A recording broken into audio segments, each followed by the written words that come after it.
It was supposed to be a normal afternoon school pickup. Sean Beasley had his then 17-year-old daughter in the car when he alleges another driver cut him off in Perth's western suburbs. So I beeped the horn, and then he immediately just, shot his finger up. So I did the same thing. It was such an innocuous thing, it really was. There's nothing to it.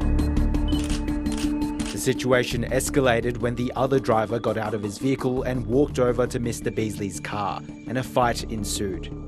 The man pictured is Sergeant Glenn Morey, a serving police officer. Accounts of what occurred in the fight differ, but this is the moment Mr. Beasley alleges he was choked. I was panicking, so I was like, okay, well, I need to get evidence. So I jumped out, I took a few photos, and then I just chucked my phone to the ground and I jumped on his back. Mr. Beasley says he managed to slip loose and hit the sergeant in the face. The father and daughter went straight to a police station to file a report. He had scratch marks on his neck and a torn shirt. Months later, he was advised by WA Police Internal Affairs there was insufficient evidence to lay charges against the sergeant. If it had been me and there was photos of my hands around his neck, there's no way in hell they would have abandoned the pursuit. Mr. Beasley took his complaint to the WA Corruption and Crime Commission and then the Parliamentary Inspector. They both agreed there was sufficient evidence to charge the sergeant with aggravated assault and suffocation and strangulation and let the courts decide.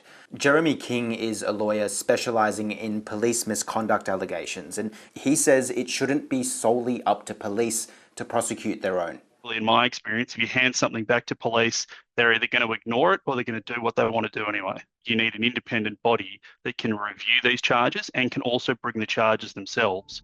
The ABC has been unable to contact Sergeant Morey, but understands he strenuously denies all the allegations.